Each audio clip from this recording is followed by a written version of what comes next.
Coba kita renungi sekarang. Ketika tidur, mata kita tertidur, telinga kita tertidur, mulut kita tertidur. Bahkan pikiran kita tertidur, semuanya lupa. Tangan kita tertidur, kaki kita. Satu-satunya yang gak pernah tidur adalah nafas.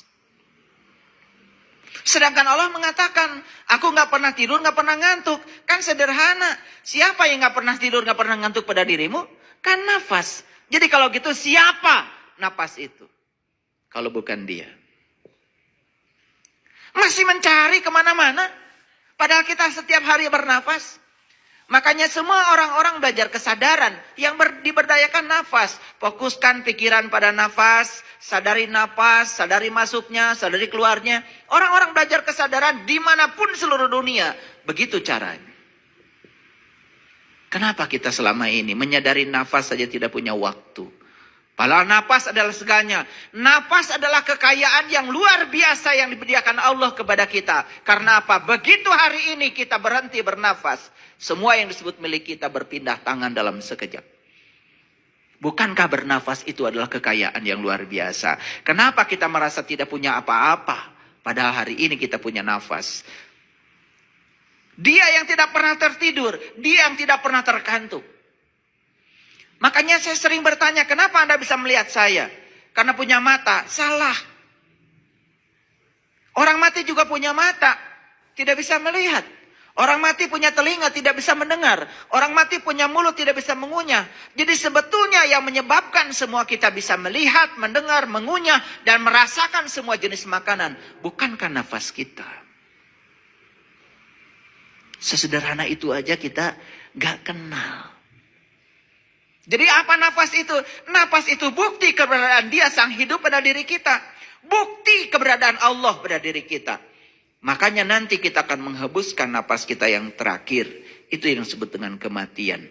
Jadi mati itu cuman menghembuskan nafas yang terakhir. Kemana? Ya ke sini. Kemana lagi? Kita ngambil nafas dari sini. Kita juga mengembalikan nafas ke sini. Cuma itu saja kok. Bahkan sekarang kita pun tidak sadar kalau kita sekarang sedang mengalami hidup mati. Ketika napas masuk, hidup. Napas keluar mati. Napas masuk, hidup. Napas keluar mati. Cuman frekuensinya terlalu cepat, kita seakan-akan merasa terus-menerus hidup. Padahal kita sekarang sedang mengalami hidup mati. Bicara rahasia napas saja mungkin baru dengar hari ini ya. Yang sederhana aja, karena kita kadang-kadang ngaji itu terlalu banyak ngapalin. Ngapalin ini, doa itu. Terus saja Allah diatur-atur supaya ngikutin keinginan kita. Makanya kalian itu sudah capek. Terlalu banyak ngapalin doa. Betul nggak? Sampai bingung. Ya, saking banyaknya yang harus dihafal. Padahal doa sendiri kan sederhana. Doa itu sebetulnya adalah undangan. Doa itu artinya ajakan. Sadari kehadiran dia dalam diri. Menyadari nafas itu sudah doa. Menyadari nafas itu doa. Kenapa? Lihat saya semuanya. Ketika nafas masuk, di ruang cipta kita sedang menciptakan yang negatif. Itu direkam loh oleh nafas kita. Dan dibawa keluar. Dan itu akan menjadi realitas. Itu yang disebut dengan hukum tarik-menarik.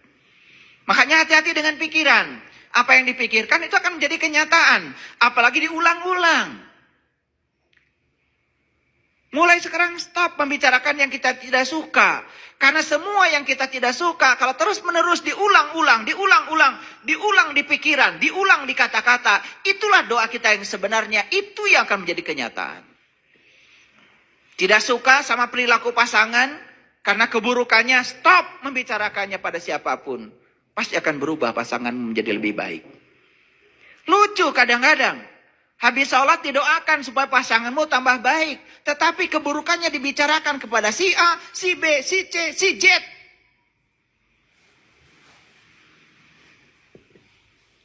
Itu yang akan terjadi.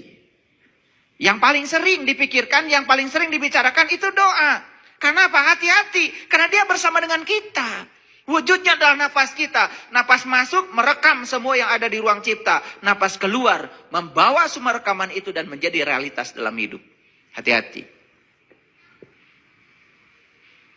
Jadi inilah kreator kehidupan kita, pikiran kita. Hati-hati dengan pikiran, karena dia adalah energi, dia adalah vibrasi, dia adalah frekuensi. Dan dia bisa menggetarkan semua sesuai dengan frekuensi yang dipancarkannya. Memancarkan yang negatif akan datang yang negatif, memancarkan yang positif akan datang yang positif. Makanya kita dikasih perasaan oleh Allah. Untuk apa perasaan? Untuk mendeteksi apa yang sedang terjadi dalam pikiran. Begitu pikiran kita sedang memproduksi yang buruk, perasaan kita tidak enak. Mulai nanya-nanya, akan ada apa ya? Kok perasaan gak enak? Cek pikiranmu, sedang mikirin apa.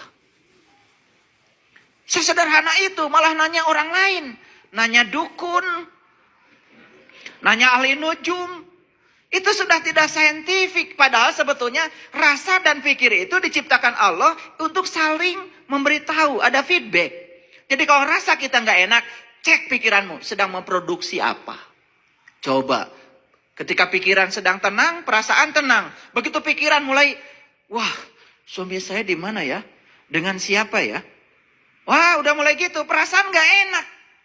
Tanya Mbah Dukun. Tanya pikiranmu sedang memproduksi apa. Itulah gunanya perasaan. Maaf ya, saya bicara yang seperti ini di berbagai pelatihan, saya pikir yang kayak gini sudah pada paham. Kenapa Allah menciptakan pikiran? Kenapa Allah menciptakan perasaan? Apa hubungan pikiran dengan perasaan? Banyak yang tidak tahu. Yang lucu banyak sekali orang yang menganggap dirinya sudah tercerahkan, ditanya yang begini aja nggak tahu. Lucu bukan? Ya itulah. Karena dia sedang posisikan si lilin, api lilin yang tadi itu. Yang centil tadi, yang genit itu. Kesenggol saja sama udara, langsung mati. Betul apa tidak? Yuk, jangan sampai seperti itu. Jadilah bintang. Badai sebesar apapun tetap bersinar. Gitu.